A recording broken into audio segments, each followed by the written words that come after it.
Assalamualaikum warahmatullahi wabarakatuh. Alhamdulillahirrahmanirrahim. Wassalatu wassalamu ala asyrafil anbiya wal mursalin wa ala alihi wa ashabihi amma ba'du. Bapak dan ibu-ibu yang saya hormati, yang semuanya saya muliakan, tanpa menyebut nama dan jabatan, saya agak risih juga karena Kiai Ayub tidak membacakan sambutannya, sementara saya disiapkan sambutannya. Padahal jabatan saya lebih tinggi dari Mas Ayub. Oleh karena itu saya malu membacakan. Tapi saya rasa sambutan ini penting untuk disimpan. Jadi masing-masing memeganglah sambutan ini. Tapi sambutan ini tidak saya bacakan. Sebenarnya saya juga membuat sambutan. Tapi saya jadi mikir-mikir juga ya. Untuk apa saya bacakan?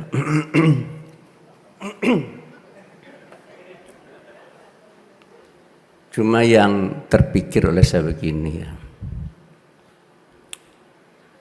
Visi Dewan Syariah Nasional itu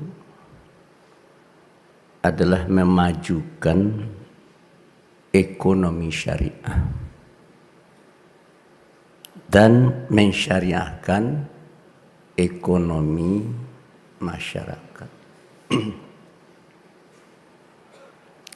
Jadi oleh karena itu, kalau ada kegiatan ekonomi dan bisnis syariah yang sudah ada,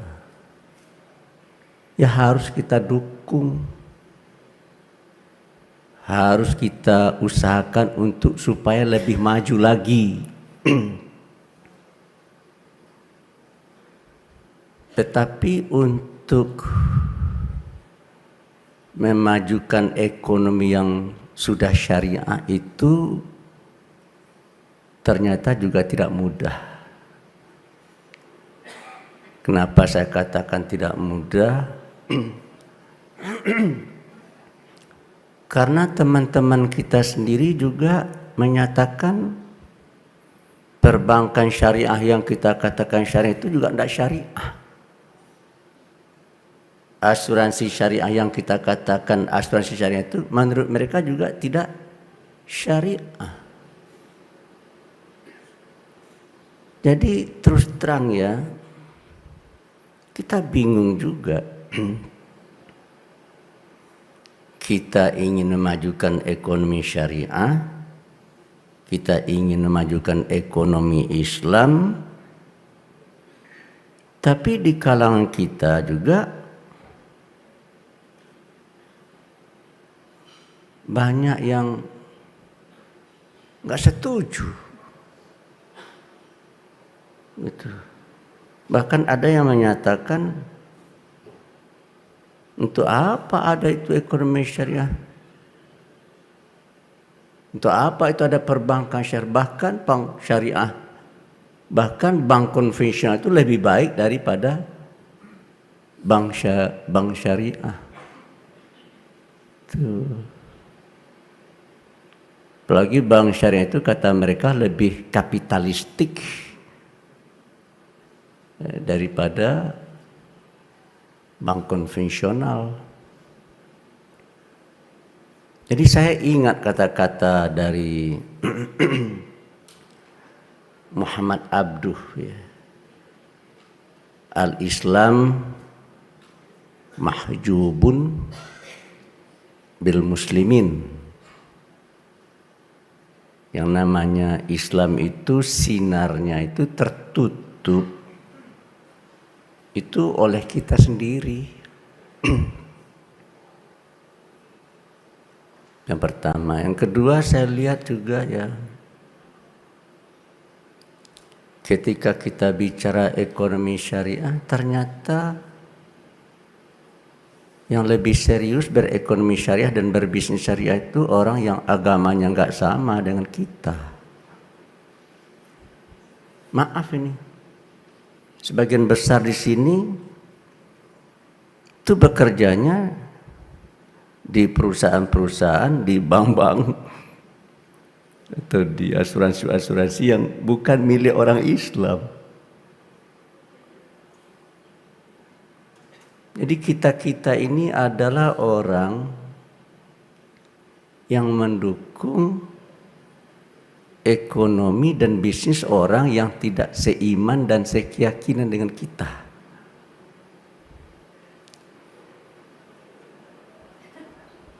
Saya tidak mempermasalahkan, betul. Syukur dan untung mereka mau mensyariahkan kegiatan ekonominya. Tetapi yang menjadi masalah bagi saya adalah mengapa dari kalangan kita kok ekonomi dan bisnisnya tidak begitu maju. Itu menjadi pertanyaan bagi saya itu.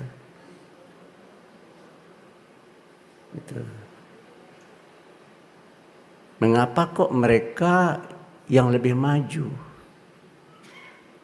Sehingga Pak Yusuf Kala pernah menelepon saya malam-malam. Pak Andrabas ini bagaimana ini Pak Andrabas? Apa Pak JK? Masa dari 10 orang terkaya hanya 1 yang beragama Islam? Tuh. Masa dari 20 orang terkaya kok hanya 2 orang yang beragama Islam? Padahal secara prosentase jumlah kita umat Islam di negeri ini menurut data terakhir adalah 86,8%. Kita bulatkan sajalah 90%. Semestinya secara proporsionalitas representasi kita di 10 orang terkaya itu adalah 9. Dan representasi mereka 1. Tapi yang terjadi kan sebaliknya. Mereka jumlahnya hanya 10%, representasi yang 9. Kita jumlahnya 90%, representasinya hanya 1. Nah, yang menarik bagi saya, keprihatinan ini tidak hanya keprihatinan kita saja, tetapi juga menjadi keprihatinan teman-teman kita yang tidak seiman dan sekeyakinan dengan kita. Menarik sekali bagi saya apa yang disampaikan oleh Pak Ciputra. Yang itu bisa Bapak akses di YouTube. Pak Ciputra diwawancarai oleh seorang wartawati. Tapi yang menarik bagi saya di bagian akhir wawancara itu yang terjadi sebaliknya. Kalau sebelumnya Pak Ciputra yang ditanya, di bagian akhir Pak Ciputra yang bertanya. Apa pertanyaan Pak Ciputra kepada wartawati mewawancarai dia? Kamu tahu berapa jumlah perusahaan publik dalam bidang properti di negeri ini? Si wartawatinya geleng-geleng kepala. Lalu akhirnya oleh Pak Ciputra dijawab, jumlah perusahaan publik dalam bidang properti di negeri ini sekitar 45 sampai dengan 50. Lalu tanya lagi oleh Pak Ciputra, kamu tahu dari 45 dan 50 perusahaan publik itu berapa yang milik penduduk asli?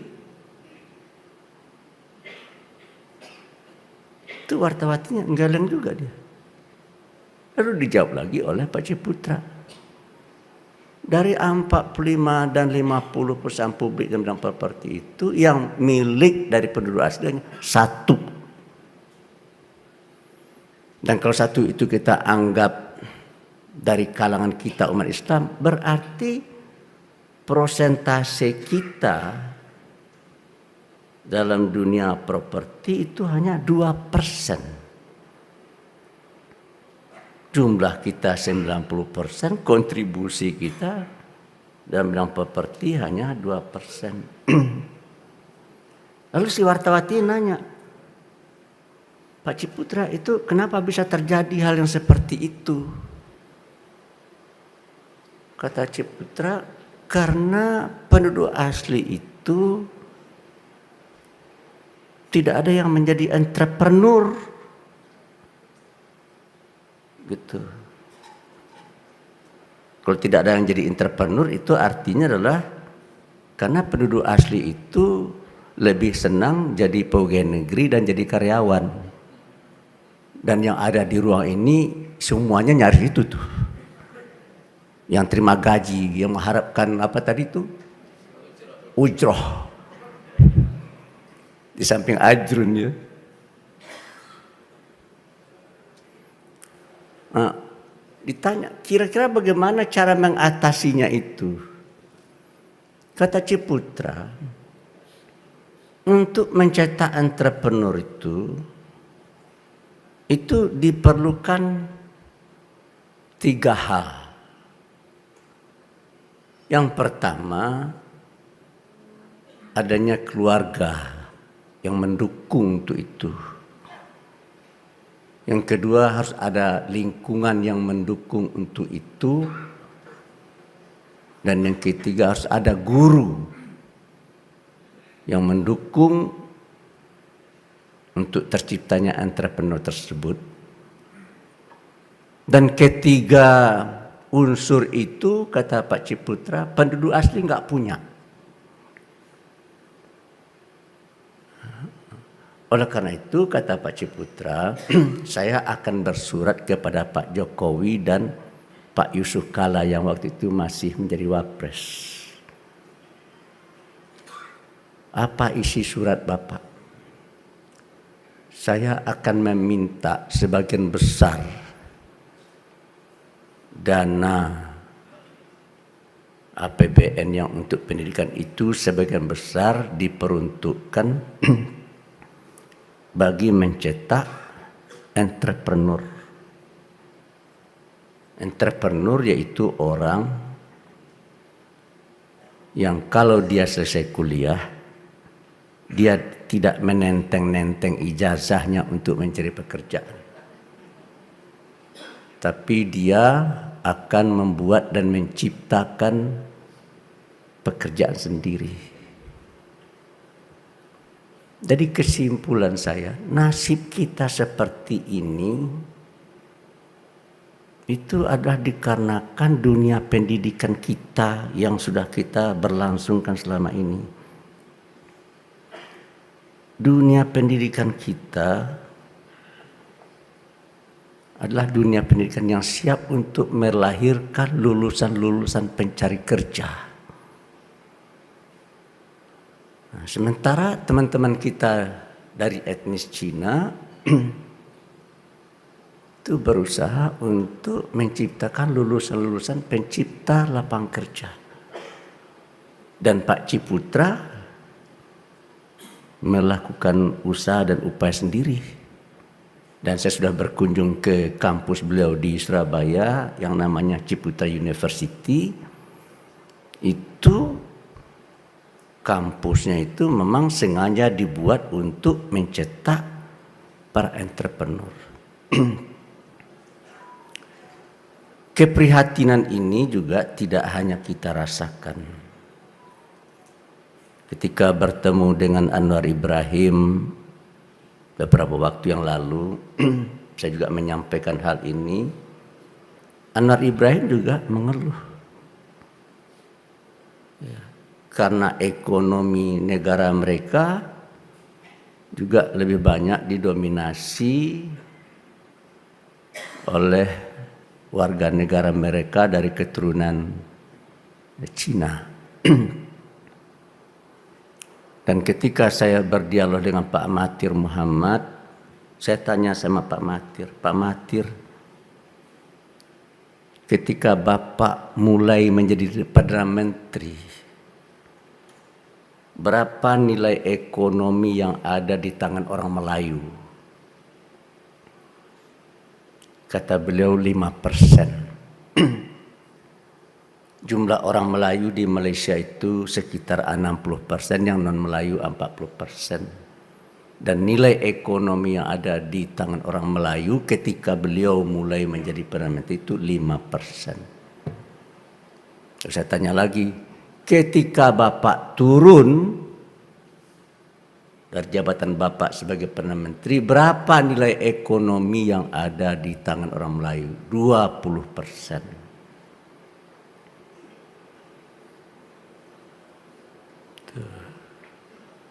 Oleh karena itu Pak Mahathir Muhammad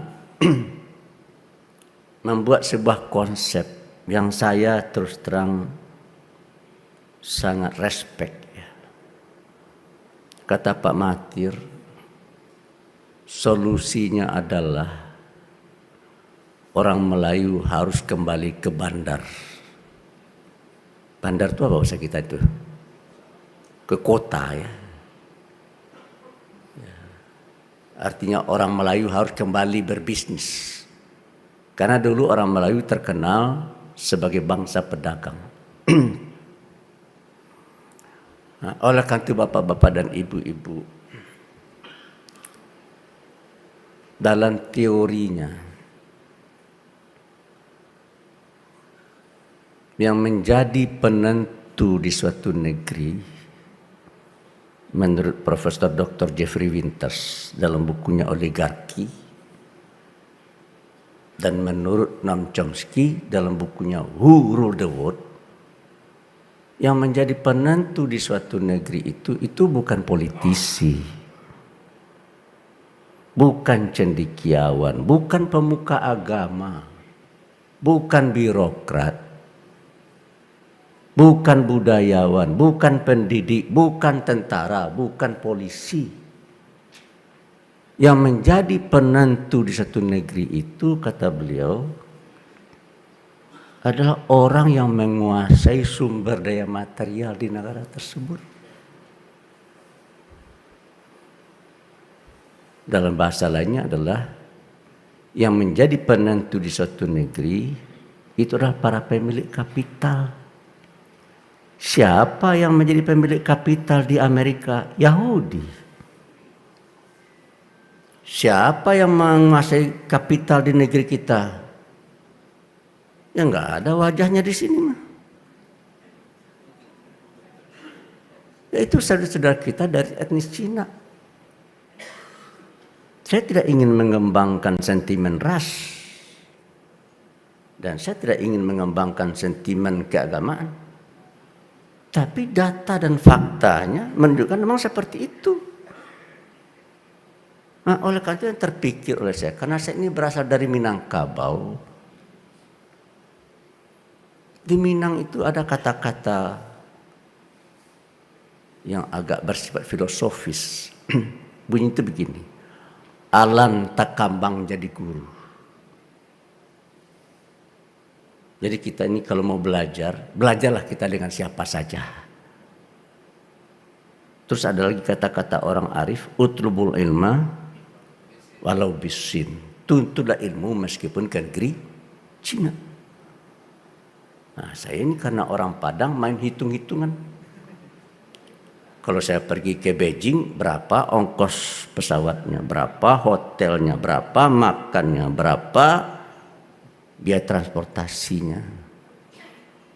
Oleh karena itu dalam kesimpulan saya, untuk apa kita pergi ke Cina kalau Cinanya ada di sini? Belajar saja kita dengan mereka. Ada kata-kata orang arif dari barat sana, if you cannot fight them, join them. Jika Anda nggak sanggup melawannya, ya berteman saja dengan mereka, belajar saja dengan mereka. Caranya gimana Pak Narabas?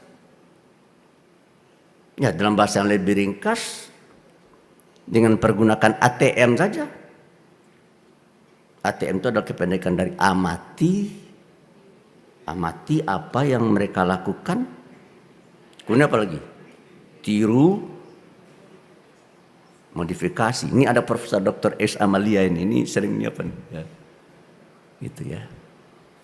Nah, jadi bapak-bapak dan ibu-ibu, saya agak kecewa dengan DSN MUI.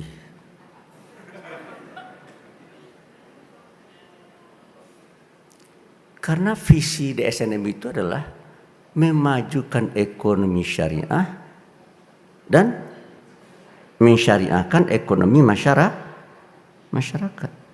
Kira-kira dari dua hal ini, yang mana yang sudah dikerjakan oleh DSN MUI?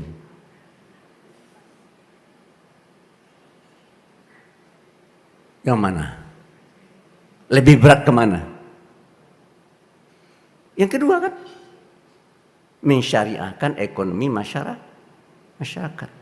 Bagaimana caranya DSN MUI mensyariahkan ekonomi masyarakat?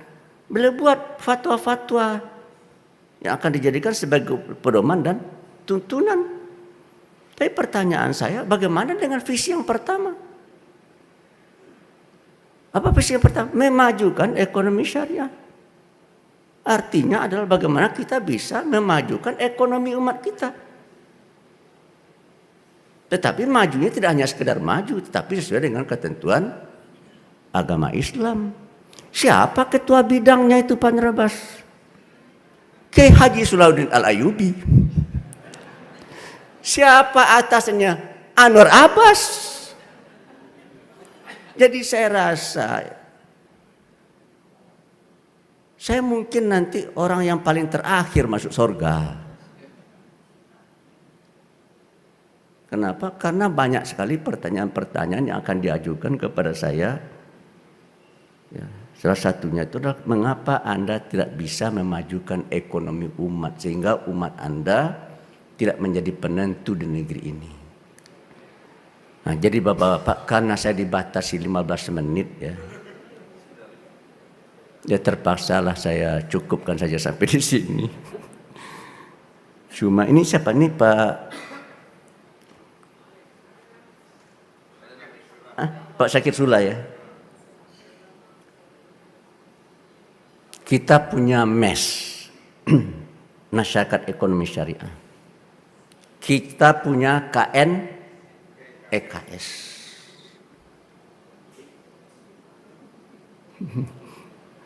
Tapi MES belum bisa berbuat sesuai dengan yang kita inginkan dan harapkan.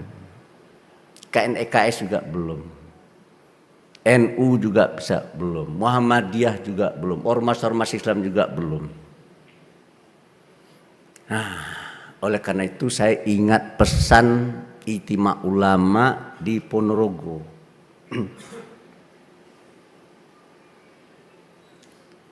Sebenarnya itu menurut saya konsepnya Pak Kiai Ma'ruf Amin. Apa yang disampaikan dalam hasil ijtima itu, mari kita melakukan apa yang disebut dengan taswiyatul manhaj.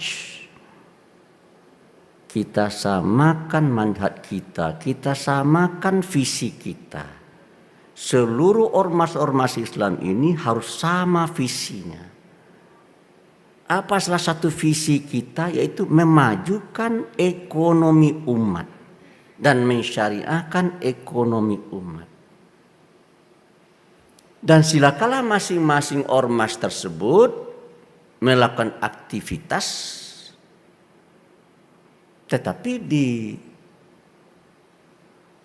fatwa itu diingatkan jangan hanya sama-sama bekerja, tapi juga kita harus bekerja sama. Kita harus bisa melakukan apa yang disebut dengan tansiqul harokah. Kita sinergikan. Dan saya punya keyakinan dan kepercayaan. Bila umat Islam di negeri ini bersatu,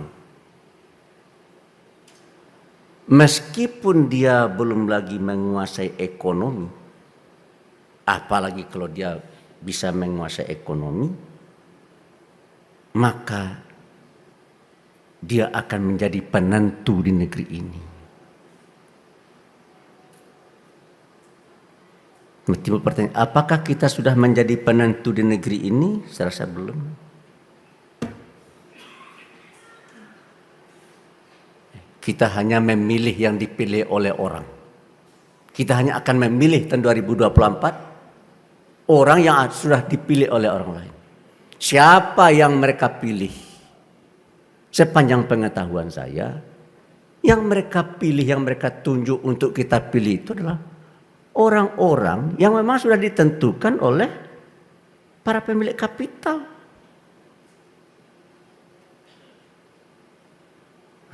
Oleh karena itu,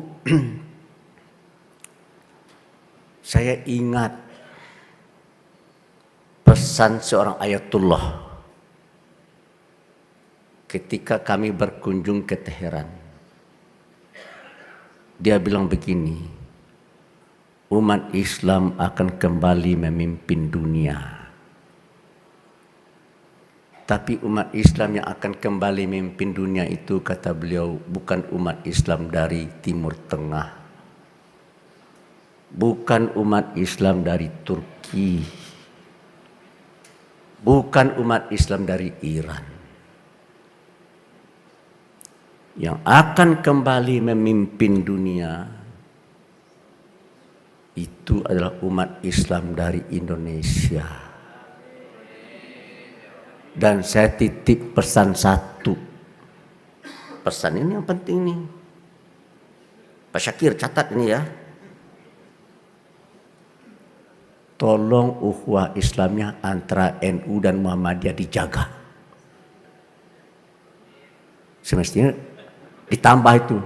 Tolong ukhuwah Islamnya antara NU, Al-Wasliyah, Persis gitu ya. Tapi nampaknya mereka menyimpulkan tolong ukhuwah Islamnya antara NU dan Muhammadiyah dijaga. Karena dalam kesimpulan dia, jika NU dan Muhammadiyah bersatu, tidak ada yang bisa mengalahkan. Tapi kapankah itu bisa bersatu? Enggak tahu saya, wallahu a'lam bishawab. Nah, oleh karena itu di penutup ini ya, di penutup. Ini tolong dibaca saja nanti ya. Penutup. Ada kata-kata bijak yang disampaikan oleh Jenderal berbintang 5. Jenderal berbintang 5 di negeri ini hanya 3 orang. Pertama Jenderal Soeharto, yang kedua Jenderal Nasution, yang ketiga Jenderal Sudirman. Apa kata Jenderal Sudirman? Kata Jenderal Sudirman begini, karena dia tentara, dia bicara menang kalah. Kalau saya tidak bisa bicara menang kalah, saya bisa maju mundur. Jika kalian ingin menang, kata Sudirman, maka kalian harus kuat. Untuk bisa kuat, kalian harus bersatu. Untuk bisa bersatu, kalian harus rajin menyambung tali silaturahim. Jadi kalau kita rajin membangun tali silaturahim, rasa-rasanya dalam hadis kan ada itu. Barang siapa menyambung tali silaturahim, aku panjangkan umurnya, kata Tuhan, aku tambah rezekinya. Jadi jika kita rajin menyambung tali silaturahim, jika kita rajin menyambung tali batin, jika ormas-ormas Islam ini rajin bersilaturahim, rajin menyambung tali batin, maka persatuan dan kesatuan kita akan bagus. Dan kalau persatuan dan kesatuan kita bagus, maka kita akan kuat. Dan kalau seandainya kita kuat, maka kita akan menang. Maka kita yang akan menjadi penentu di negeri ini. Dan saya wanti-wanti kepada orang yang tidak seiman dan saya keyakinan dengan saya, supaya kalian jangan takut. Karena kalau kendali kepemimpinan itu ada di tangan umat Islam, umat Islam itu diperintahkan oleh agamanya untuk berlaku adil kepada siapa saja, dan karena misi yang dipikulkan kepada Rasulullah, Nabi kita dan kita semua, yaitu membuat agama kita, agama Islam menjadi rahmatan lil alamin. Demikian cuma yang bisa saya sampaikan. Lebih atau kurang mohon maaf. Kalau NU menutup Allahumma muwaffiq ila aqwamit thoriq, dan karena saya Muhammadiyah, wabillahi taufiq wal hidayah. Wassalamualaikum warahmatullahi wabarakatuh. Waalaikumsalam warahmatullahi wabarakatuh. Terima kasih kami ucapkan kepada Buya Dr. Haji Anwar Abbas, Wakil Ketua Umum Dewan Pimpinan Majelis Ulama Indonesia.